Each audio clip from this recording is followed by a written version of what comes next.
sempet tanya nih sama ketua kelas teman-teman. Oke, iya benar kan Amila? Tadi kita ceritakan sedikit. Iya, Ibu. Iya, jadi mungkin Amila udah sempat bocorin teman-teman. Iya, tadi tahu nggak? Apa? Nggak ketemu ibu guru di dalam galak sih. Ya Allah.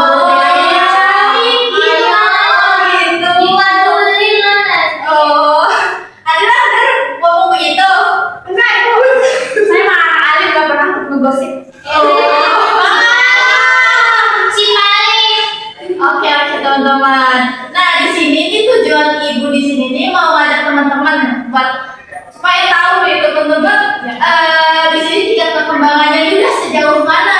Jadi maksud ibu di sini bakal hitungnya tuh pakai alat ukur ITP, inventory tugas perkembangan. Nah ibu kan udah kasih tahu nih pakai inventory tugas perkembangan. Mungkin ada nggak kayak terbelit di otak teman-teman gitu kayak oh iya ITP tuh gini kayak gini gitu kecil gambaran. Ada nggak tahu? Oke, Eja apa coba?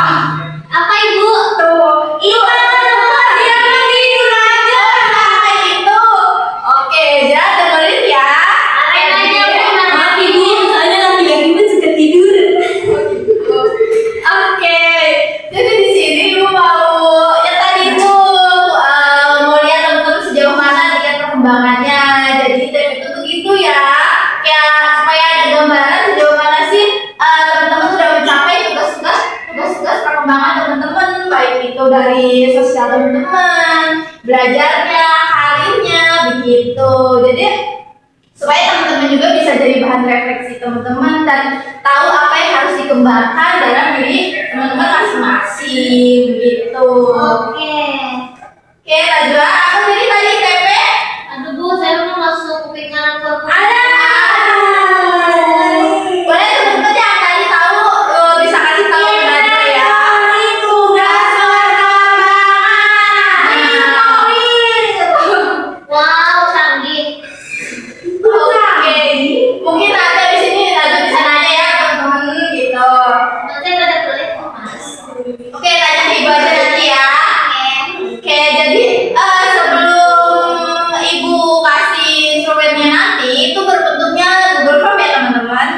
Ibu udah kasih ke ketua kelas kalian dari pagi. Adila, boleh dikirim sekarang? Ya, Ibu ini udah disebar. Oke. Di grup kelas. Oke, kalau misalnya udah disebar ya kedua kelas teman-teman kalian.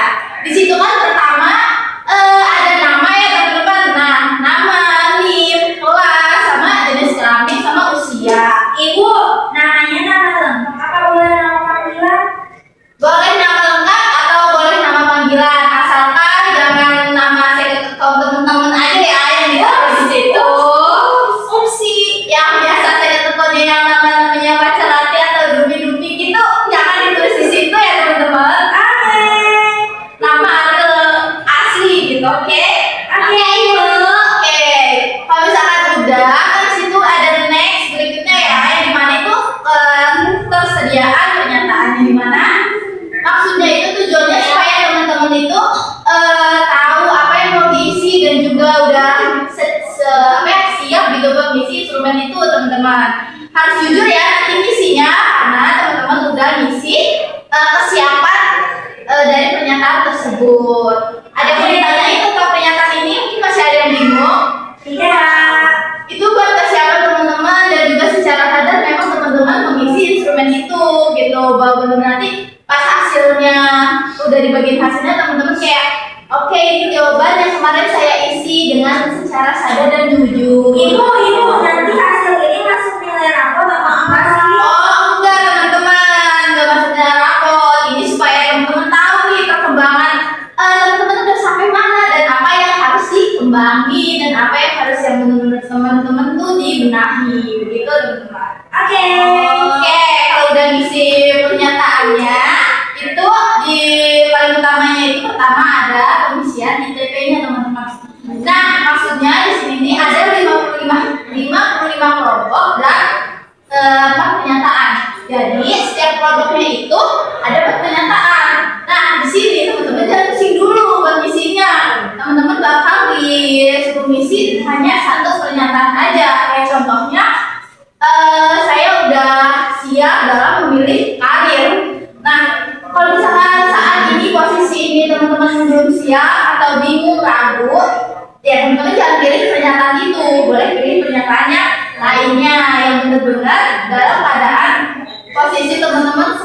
ini apa gitu. Kalau masih bingung ragu ya jangan dipilih gitu. Atau kayak harapan teman-teman di depannya gitu ya, jangan diisi sekarang, isinya benar-benar sekarang teman-teman rasain aja gitu. Oke? Oke, Ibu. Oke, kalau misalkan udah siap semua untuk isinya boleh diisi dari sekarang. Waktunya Ibu bebaskan.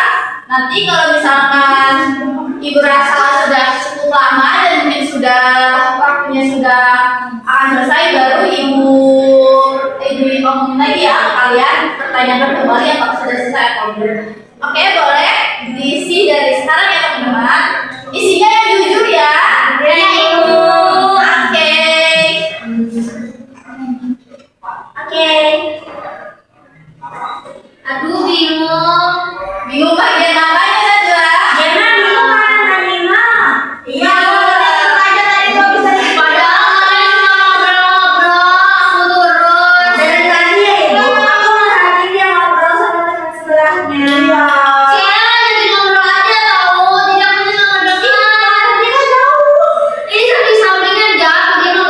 Udah, ayo udah sekarang isi ya, teman-teman. Ibu kalau udah dipencet submit. Iya sayang, dipencet submit aja ya. Terus screenshot nggak? Boleh, kalau emang teman-teman mau di screenshot boleh. Aduh, Ibu nggak ke submit. Oke, nanti mungkin sinyalnya ini ya. Mau Ibu hotspotin? Aduh, bukannya ke submit kan ulang ini, Ibu gimana? Gak apa-apa, Ibu tungguin isi dari awal lagi. Pelan-pelan aja ya dibacanya. Jadi nganggur. Ibu sudah. Oke, udah. Nggak sengaja. Oke, kalian gimana? Udah? Udah. Atau kelas gimana? Udah? Sudah, Ibu.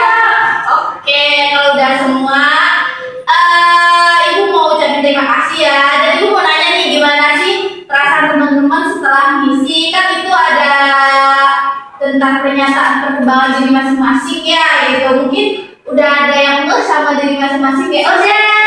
Sudah. Dengan mengisi ini saya jadi tahu minat saya kemana, Ibu. Oke, bagus. Kalau untuk Eja apa? Perkembangan diri yang udah tadi dibaca, mungkin ada sedikit terhadap pernyataan itu. Saya jadi makin lebih sadar sama diri saya sendiri, Bu. Lebih oke. Oke. Ibu senang sama jawaban-jawaban teman-teman ya. Jadinya Ibu juga semangat buat nolak nanti hasilnya gimana. Oke, terima kasih ya teman-teman. Udah jujur buat misinya, udah meluangin waktu, dan udah fun buat misinya juga. Mungkin kita bakal ketemu lagi di kesempatan-kesempatan yang lainnya. Oke, assalamualaikum warahmatullahi wabarakatuh. Iya, see you. Oke, kita sekarang gimana sih cara ngolah data instrumen ini? Yang dimana cara ngolah data ITP itu gimana? Yang pertama, teman-teman, dari hasil Google Form itu kita spreadsheet yang ini ya di sini. Nah, kalau udah hasil spreadsheetnya itu kita blok, yang dimana yang di atas nih ini tampilan hasil spreadsheetnya. Nah, itu kita blok ya teman-teman.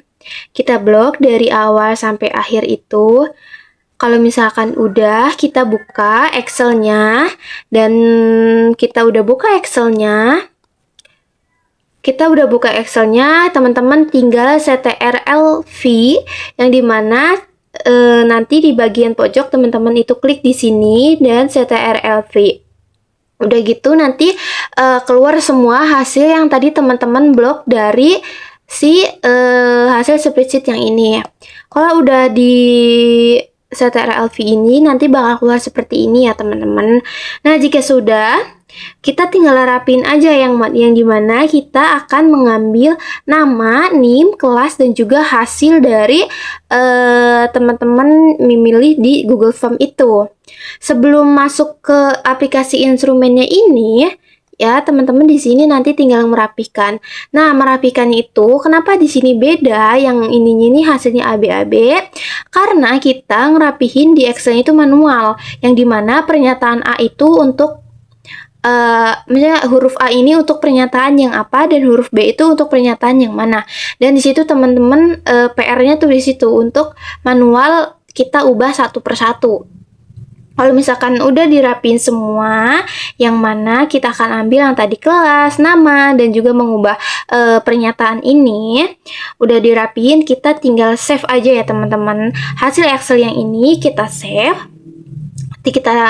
Yaitu kita simpen. Kalau misalkan udah di save gitu kan, tinggal teman-teman tinggal masuk ke aplikasi ITP-nya, yang dimana misalkan teman-teman udah masuk ke aplikasi ITP-nya itu, teman-teman klik yang file ini, nanti bakal keluar beberapa pilihan, dan di situ teman-teman tinggal pilih aja yang bagian impor dari Excel. Nah, tadi kan kita udah nyimpen ya, udah nge-save yang hasil rapihan dari Excel ini. Tadi teman-teman nyimpennya juga harus ingat nama filenya apa dan nyimpennya di mana. Nanti udah keluar yang begini yang tampilan ITP-nya, teman-teman tinggal klik file, terus pilih yang bagian icon impor dari Excel, dan misalkan udah keluar, teman-teman udah ngeklik itu, dan teman-teman disuruh milih tadi teman-teman nyimpan filenya itu di mana. Harus diingat ya teman-teman. Dan udah misalkan teman-teman udah klik file yang tadi teman-teman simpen yang dari Excel, terus teman-teman tinggal klik aja OK. Dan setelah klik OK itu, nanti bakal muncul hasilnya seperti ini di aplikasi ITP-nya sendiri. Kalau misalkan udah muncul seperti ini ya teman-teman, udah ada nih semuanya nih, udah tadi udah klik file, udah impor dari Excel, terus klik OK dan keluar hasil begini, teman-teman tinggal ubah nama dari sekolahnya namanya apa, dan kelasnya teman-teman ngasih nyebar luasin instrumennya itu di kelas bagian apa, dan kelompoknya itu ini kelompok apa gitu. Ini saya menggunakan kelompok ITP. Nah, jika udah seperti itu ya teman-teman, teman-teman tinggal gantikan, udah diganti. Nah, untuk melihat hasilnya dari mana, ini kan data pesertanya ya teman-teman, yaitu ini data pesertanya, dan teman-teman mau ngeliat nih gitu loh analisis kelompoknya. Nah, teman-teman tinggal klik aja bagian analisis kelompoknya. Nanti setelah diklik bagian analisisnya, nah bakal keluar seperti ini tampilannya, yang dimana bagian analisis kelompok teman-teman sudah mengklik, dan bakal keluar analisis kelompok, profil kelompok, distribusi frekuensi aspek, distribusi frekuensi konsistensi, dan lain-lainnya. Ini ada 2 lagi. Tinggal teman-teman membutuhkannya bagian apa. Analisis kelompok, teman-teman klik profil kelompoknya, ini tampilannya seperti ini, bagan-bagannya seperti ini. Dan teman-teman mau ngelihat distribusi frekuensi aspek, tinggal klik yang bagian itunya, dan juga bakal keluar seperti ini bagannya ya teman-teman. Bagan frekuensinya seperti ini. Dan mau ngelihat juga nih yang distribusi frekuensi konsistensinya, dan bakal keluar seperti ini hasilnya. Dan seterusnya yang 8 butir tertinggi, 8 butir terendah juga bakal seperti ini hasilnya teman-teman untuk analisis kelompok. Nah, untuk analisis individu sendiri itu bakal ada laporan tersendirinya teman-teman, yang dimana itu masing-masing individu, masing-masing siswa ya teman-teman. Nih, sebentar aku kasih lihat dulu ya. Aku pindah ke laporan hasil individunya. Nah, ini teman-teman untuk bagian yang analisis individu. Tadi kan yang analisis kelompok udah selesai ya. Di sininya juga tadi udah dijelasin bagian-bagiannya seperti apa tampilannya. Dan yang sekarang bagian analisis individu, yang dimana analisis individu ini kita untuk mengetahui hasil dari per masing-masing siswa. Yang dimana sebelum itu kita mencari namanya dulu. Nama siapa yang bakal teman-teman cari pertama kali. Nah, di sini ada Zahra, yang dimana ini hasil dari Zahra Kusumawardana. Nanti teman-teman tinggal klik aja atau ketik namanya di sini siapa yang mau dicari ya teman-teman. Yang pertama itu ada analisis individu, profil individunya. Jadi profil individu dari siswa yang bernama Zahra ini seperti ini teman-teman. Nah, begini bagiannya, bagian-bagiannya teman-teman. Nah, seperti ini. Nah, kalau misalkan teman-teman juga mau lihat hasil distribusi frekuensi nilainya, itu seperti ini tampilannya. Nah, itu bakal seperti ini tampilannya teman-teman. Sama halnya sih kayak tadi yang analisis kelompok, teman-teman tinggal klik aja yang mana yang mau dilihat, yang mana yang dibutuhin bagian mananya. Kalau semua ya teman-teman tinggal klik yang analisis kelompok, klik satu-satu. Setelah semuanya udah selesai, klik juga yang analisis individu ini dan klik satu-satu mana yang mau dilihat. Gantian ya teman-teman. Nah, disclaimer juga, di sini datanya itu teman-teman kita nggak bisa nge-save gitu. Misalnya nge-save dari si aplikasi ITP-nya. Melainkan kita cuma bisa screenshot hasilnya seperti ini saja tampilannya. Jadi satu-satu teman-teman, kayak misalkan tadi analisis kelompok, yang pertama profil kelompoknya dulu yang mau kita lihat. Jadi ya kita screenshot yang profil kelompoknya. Kalau misalkan udah semua yang analisis kelompoknya sampai yang 8 butir terendah, gantian yang analisis individunya. Yang dimana analisis individu juga satu-satu teman-teman untuk di screenshotnya. Dan juga namanya juga kita harus ketik mana yang mau dicari pertama gitu. Dan misalkan analisis individu, teman-teman mau yang nyari yang 8 butir terendah, teman-teman tinggal klik yang 8 butir terendah dan nanti bakal keluar tampilannya seperti ini.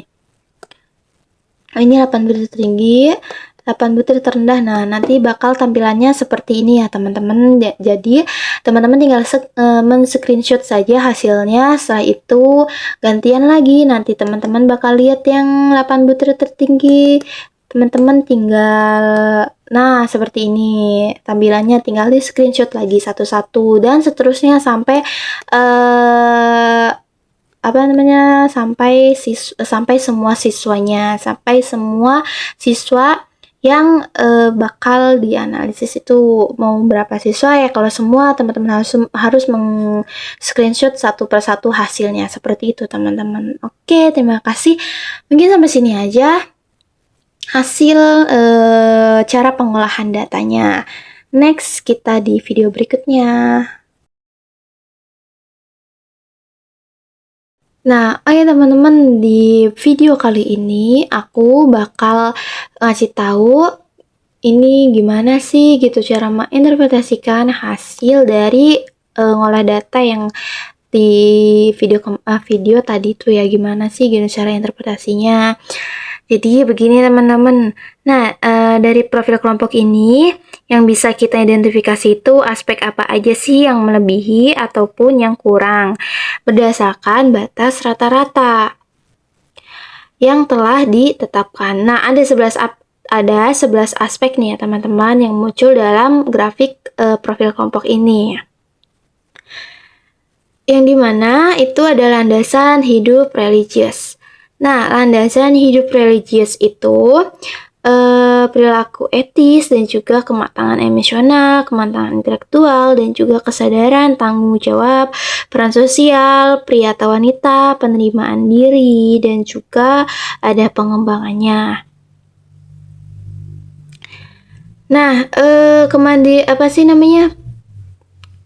ada juga kemandirian perilaku ekonomis, wawasan dan persiapan karir, serta kematangan, hubungan dan dengan teman sebaya, persiapan diri untuk pernikahan dan hidup berkeluarga. Nah, dari 11 aspek yang tadi saya sebutkan itu, batang diagramnya ini nih yang paling menonjol itu tuh batang yang ke-7. Mana coba batang yang ke-7? 1, 2, 3, 4, 5, 6, 7. Yang ini nih. Yang ini. Oke, yang inilah ya teman-teman ya. Yang dimana yang batang ke-7 ini nih dia penerimaan diri dan pengembangannya dengan jumlah tingkat. Yang dimana itu jumlahnya 6,0771. Nah, dan batang diagram yang kelima itu yang ini nih. Tetot yang ini kan. Nah, yang ini itu tuh tentang kesadaran tanggung jawab. Yang dimana itu jumlahnya itu 6,014. Nah, sedangkan teman-teman untuk aspek yang kurang gitu tuh ada batang diagram yang ketiga ini ya teman-teman nih. Dia kan pendek sendiri ya. Nah, ya. Nah, itu tuh dia tuh kematangan emosional. Diagram ini nih pernyataan tentang kematangan emosional. Yang dimana jumlahnya itu 5,336 ini ya teman-teman. Nah, ada batang diagram yang ke-9 yang mana? Nah, yang ke-9, 7, 8, 9. Nah, yang ini juga kan kurang ya teman-teman. Ya, dia pendek juga nih. Yang dimana itu batang diagram yang ke-9 itu wawasan dan juga persiapan karir. Yang berarti itu dengan jumlah 5,624. Nah, ada juga batang yang ke-8 inilah teman-teman. Dia itu batangnya dengan pernyataan kemandirian perilaku ekonomis yang dimana jumlahnya itu 5,7. Kecil ya teman-teman. Jadi garis kuning ini nih, garis kuning yang dalam grafik profil kelompok ini nih, itu tuh garis rata-rata tingkat kebutuhan aspeknya teman-teman, yang dimana yang dibutuhin sama si peserta didiknya. Nah, dimana rata TP-nya itu tuh 5,79 teman-teman. Nah, kalau misalkan apabila terdapat aspek yang tinggi di atas garis kuning ini nih, kayak misalkan yang ini yang nomor 5, 6, 7, itu tuh berarti aspeknya itu kurang dikuasai oleh si peserta didiknya. Atau dengan kata lain, aspek yang membutuhkan perhatian lebih dari guru BK-nya, atau singkatannya itu atau singkatnya permasalahan yang paling banyak dialami oleh si responden. Nah, untuk profil kelompok yang kami dapatkan ini ya teman-teman, permasalahan yang paling banyak itu yang dialami oleh responden itu atau peserta didik itu tuh ada di landasan penerimaan diri dan pengembangannya. Yang dimana ada juga kesadaran tanggung jawab itu tuh hasilnya itu ada di 5,79. Itu teman-teman, itu baru profil kelompoknya. Oke teman-teman, untuk interpretasi yang distribusi frekuensi aspek ini ya, yang dimana yang dimana dari gambar grafik ini nih, sumbu yang horizontal di grafik itu nunjukin skornya ya teman-teman. Nah, kalau misalkan yang vertikal itu nunjukin jumlah siswanya yang memperoleh skor tersebut. Nah, bisa dilihat dari gambar grafik ini ya teman-teman. Kalau sumbu horizontalnya tuh nunjukkan 5,75. Mana 5,75? Ini 5,75 nih. Nah, ini 5,75 ya teman-teman. Dari situ. Oke. Nah, dari situ ya teman-teman. Nah, dengan jumlah siswa 6 orang. 6 orang, 5,75. Kita lihat ke atas. Nah, ini jumlah siswanya ada 6 orang. Dan juga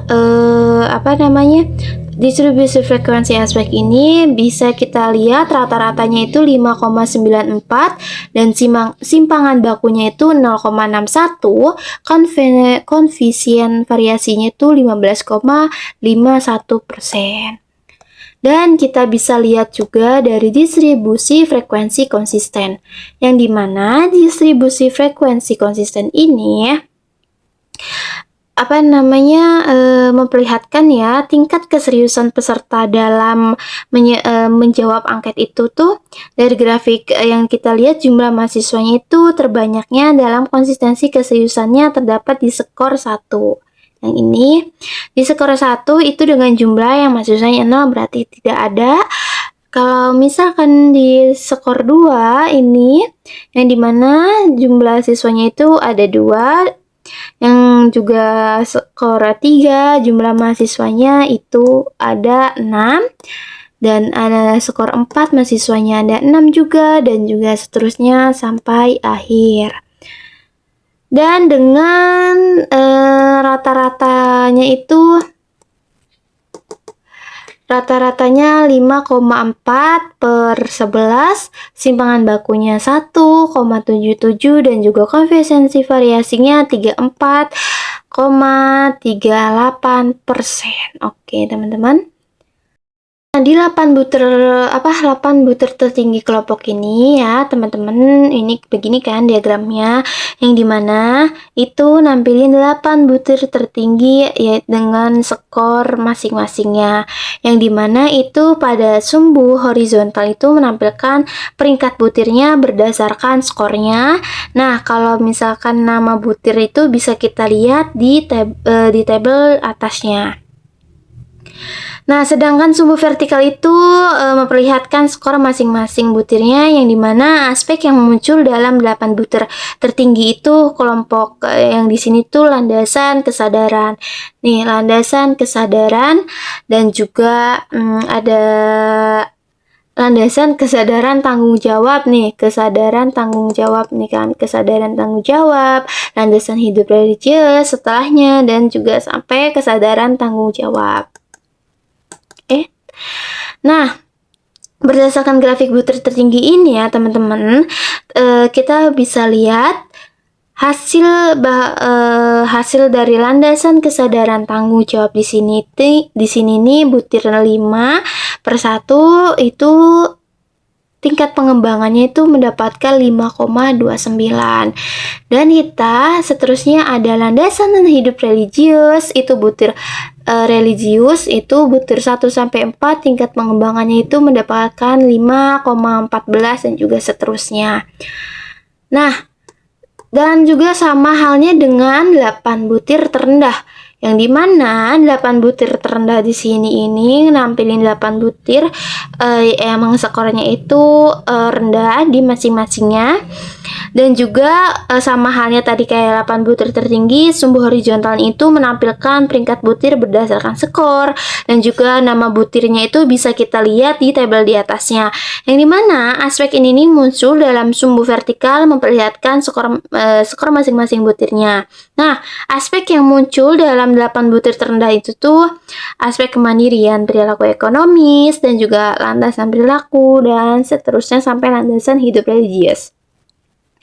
Sama halnya sama 8 butir tertinggi tadi. Yang pertama itu ada kemandirian perilaku ekonomis ya, yang tadi sudah disebut, yang dimana butirnya itu butir 8 sampai 4, yang dimana tingkat pengembangannya itu 3,74. Dan ada landasan perilaku etis, butirnya itu 5-6, tingkat pengembangannya itu di hasil 3,80. Seperti itu teman-teman untuk interpretasinya.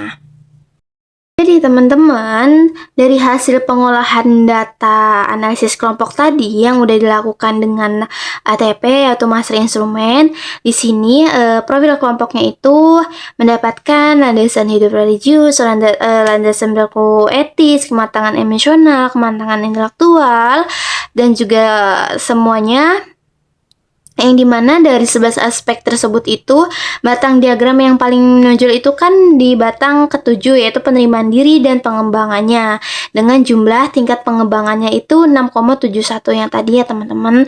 Dan juga kalau yang di batang kelima itu ya kesadaran tanggung jawabnya, yang dimana tingkat perkembangannya itu pengembangannya itu di 6,014. Nah, sedangkan untuk aspek yang kurangnya ini teman-teman ada di diagram 3-nya, di mana kematangan emosionalnya dengan jumlah 5,336 itu. Nah, dari semuanya ini, dari hasil interpretasi kelompok yang tadi itu yang udah dijelasin, bisa diketahui permasalahan yang paling menonjol di sini adalah aspek penerimaan diri, yang dimana aspek penerimaan diri dan juga pengembangan ini nih, dan juga kesadaran tanggung jawab bisa kita memberikan layanan yang tepat, yang dimana layanan yang tepat kita berikan kepada peserta didik adalah layanan bimbingan kelompok dan juga layanan bimbingan individu teman-teman. Oke, segitu saja. Terima kasih untuk interpretasi profil kelompok hasil analisis kelompoknya. Oke, teman-teman, di sini aku kok ini ngeblur. Oke, di sini aku mau jelasin tentang gimana sih interpretasi hasil analisis individu. Yang tadi kan udah ya yang analisis kelompok, sekarang gantian yang analisis individunya gimana per masing-masing siswa. Nah, di sini ada pertama profil individu. Gampang banget nih teman-teman interpretasinya. Ya, yang batang merah ini nunjukin itu tuh skor individunya teman-teman untuk setiap aspeknya. Nah, kalau yang titik hijau, mana titik hijau? Yang ini, yang titik hijau ini, nih ya, yang itu menunjukkan skor aspek kelompok. Nah, kalau yang garis kuning ini, itu nunjukin skor rata-rata kelompok. Kalau yang garis biru yang di atas garis kuning itu nunjukin skor rata-rata kelompok. Skor rata-rata individu. Nah, nilai konsistensinya itu 2/11, rata-rata TP-nya itu 4,59. Nah, itu dilihat dari mananya sih? Nah, dilihat dari sini teman-teman. Nah, dilihat dari situ, konsistensi rata-rata TP. Nih, aku zoom nih. Oh, oke, nih konsistensinya itu 2/11. Nah, kalau rata-rata TP-nya itu 4,59. Nah, dilihat dari situnya teman-teman ya. Nah, selanjutnya itu ada distribusi frekuensi kelompok. Sama aja ini juga kita lihat ya kan, kalau skornya 2 itu untuk nilai berapa, skornya 3 itu untuk berapa butirnya, 13 butir yang mendapatkan skor 3. Nah, skor 3 mana? Nah, ini skor 3 kan teman-teman. Kita lihat ke atas, nah ini 13 butir untuk mendapatkan skor 3 itu. Yang bawahnya itu skor, yang atasnya ini nih butirnya teman-teman.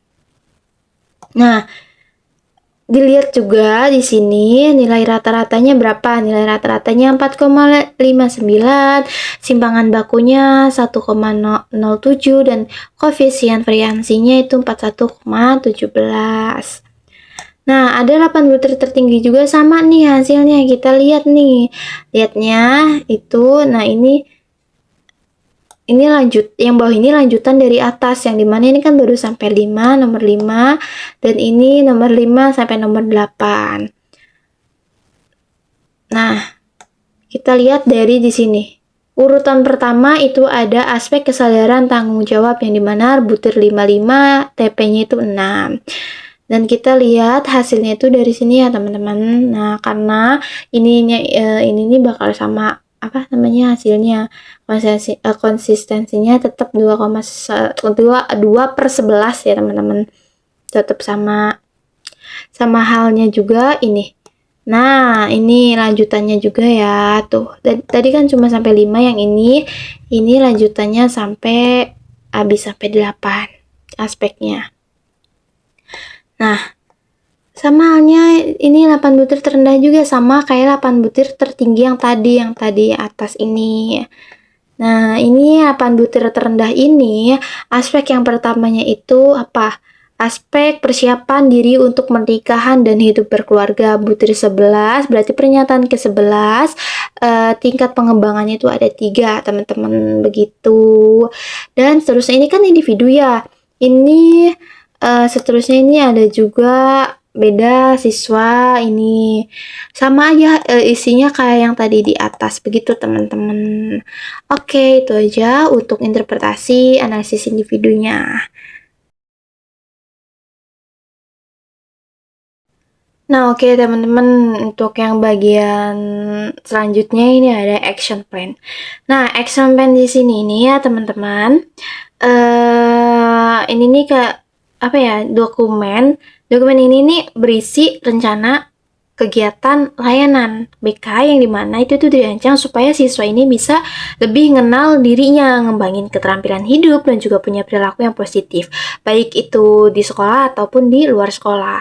Jadi dalam action plan ini nih jenis layanan yang digunakan dari sini nih termasuk layanan responsif, yaitu layanan yang dimana yang diberikan untuk membantu siswa ini yang sedang menghadapi masalah atau membutuhkan perhatian khusus teman-teman. Nah, bentuk layanannya itu bisa berupa bimbingan kelompok ataupun konseling individu ya teman-teman. Nah, masing-masing layanan juga itu punya tujuan, metode, media, dan cara evaluasi yang berbeda tergantung dari kebutuhan si siswanya tersebut, teman-teman. Nah, yang pertama itu ada layanan tentang pengelolaan keuangan pribadi. Tujuannya itu ya biar siswa ini nih bisa belajar mengatur uang dengan bijak, kayak misalnya nyusun anggaran sendiri atau mencatat pengeluaran. Metodenya itu ya lewat diskusi kelompok atau pakai media seperti kayak PowerPoint, video, dan juga lembar kerja. Dan juga ada yang kedua itu tentang etika dalam pergaulan dan kehidupan kampus. Ya tujuannya biar si siswa ini nih bisa bersikap sopan gitu dan beretika di lingkungan sosialnya. Ya metodenya pakai role play yang dimana permainan peran juga diskusi kasus nyata gitu. Dan selanjutnya itu ada bagian konseling individu yang dimana tentang peningkatan komitmen diri terhadap tugas dan juga peran. Nah, dari sini layanan ini nih kita lakukan secara tatap muka ya teman-teman, antara si siswanya sama si konselor atau guru BK-nya. Yang tujuannya itu ya tadi supaya siswa itu lebih bisa tanggung jawab terhadap tugas sekolah, organisasi, dan peran-peran lainnya yang ada di sekolah. Itu teman-teman. Dan ada juga bimbingan kelompok yang dimana cara mengelola emosi negatif seperti marah, cemas, atau stres. Nah, kegiatan ini nih bisa berupa latihan relaksasi teman-teman, dan juga curah pendapat tuh maksudnya bukan gibah, maksudnya cerita-cerita gitu ya teman-teman, yang dimana itu tuh bisa dilakukannya lewat umpan balik. Yang terakhir itu ada bimbingan kelompok layanan responsif. Jadi bimbingan ini nih tentang peran ibadah dalam mencapai ketenangan diri, yang dimana ya tujuannya tadi biar supaya si siswa ini sadar kalau misalkan ibadah itu bisa jadi sumber ketenangan batin dan juga bantu mereka itu lebih konsisten dalam beribadah. Dan kegiatannya juga ya bisa berupa diskusi ataupun refleksi dengan media yang seperti teks keagamaan dan tayangan-tayangan visual. Jadi dari semua kegiatan ini teman-teman bisa disimpulin ya kalau action plan BK di sini tuh dibuatnya itu supaya layanan bimbingan dan konseling itu bisa lebih terarah, terukur, dan juga sesuai kebutuhan siswanya. Nah, dengan rencana yang jelas juga kayak gini teman-teman, guru BK tuh bisa ngebantu si siswa ini berkembang jadi pribadi yang lebih mandiri, bijak, dan juga siap untuk menghadapi berbagai tantangan di masa depannya teman-teman. Seperti itu. Oke, kita next video di program semesteran. Oke teman-teman, kita udah ada di penghujung video yang dimana itu menjelaskan tentang program semesteran, bimbingan, dan konseling. Kalau misalkan teman-teman emang ya sudah mengajar di sekolah, ini bisa ditulis aja SMA berapa, tahun pelajaran ya tahun berapa gitu ya. Jadi program semesteran ini nggak jauh beda sama action plan, bukan nggak jauh beda, maksudnya itu kayak program ini nih ya dibuat supaya layanan bimbingan konseling di sekolah itu tuh bisa lebih terarah, terukur, dan juga tentunya bermanfaat bagi peserta didik dalam berbagai aspek pribadi, sosial, belajar, dan juga karirnya. Yang pertama itu ada tahapan yang dilakukan di awal tahun, tepatnya di bulan Juli, yang dimana mencakup beberapa hal penting ini teman-teman, kayak misalkan itu ada pembagian tugas guru BK yang dimana itu sesuai tanggung jawab dan jumlah peserta didiknya. Nah, asesmen kebutuhan siswa untuk mengetahui masalah dan kebutuhan mereka. Dan juga ada penyusunan program BK berdasarkan hasil asesmen yang sudah disebarkan itu ya teman-teman. dan juga konsultasi dengan kepala sekolah, wali kelas, dan juga guru mata pelajaran, dan juga serta menyiapkan sarana dan juga prasarana seperti media dan ruang BK ya teman-teman. Tahapan ini penting karena menjadi dasar dari seluruh kegiatan BK selama 1 tahun. Nah, selanjutnya itu adalah layanan bimbingan konseling, yang dimana bagian ini itu yang dimana bagian ini nih menjadi beberapa jenis layanan teman-teman. Ada layanan dasar seperti bimbingan kelompok tentang pengelolaan keuangan pribadi, etika dalam pergaulan, dan juga cara mengelola emosi negatif. Selain itu juga ada media papan bimbingan dan leaflet yang berisi pesan-pesan positif dan informasi seputar apa itu? Seputar BK, yang dimana ada juga layanan peminatan dan perencanaan individual. Contohnya itu kayak konseling individual teman-teman yang membantu siswa untuk menentukan arah karirnya atau studi lanjutan. Dan juga bimbingan tentang pentingnya ibadah untuk ketenangan diri. Terus ada layanan responsif. Layanan responsif di sini ini diberikan untuk membantu si siswa ini yang sedang mengalami masalah secara langsung, kayak misalnya konseling individual, yang dimana itu untuk meningkatkan komitmen dan juga tanggung jawab terhadap tugas-tugasnya. Dan kemudian ada dukungan sistem teman-teman. Nah, dukungan sistem di sini itu kegiatan yang dimana itu meliputi pelaksanaan dan tindak lanjut hasil asesmennya, kunjungan rumah untuk bekerja sama dengan orang tua, dan juga pembuatan laporan program BK, serta evaluasi untuk melihat seberapa efektif sih kegiatan yang sudah dilakukan ini. Dari bagian ini biasanya dilakukan di bulan November. Nah, yang terakhir itu ada kegiatan tambahan dan pengembangan profesi. Nah, kegiatan ini nih udah terakhir. Nah, kegiatan ini nih tujuannya itu ya untuk mengembangkan potensi siswa dan meningkatkan kompetensi profesional guru BK teman-teman, yang dimana biasanya itu dilaksanakan pada bulan Desember. Oke, jadi untuk keseluruhannya ini ya teman-teman, program semesteran ini nih panduan gitu, merupakan panduan agar kegiatan BK di sekolah itu tuh bisa berjalan lebih terarah, mulai dari perencanaannya, pelaksanaannya, sampai ke evaluasi.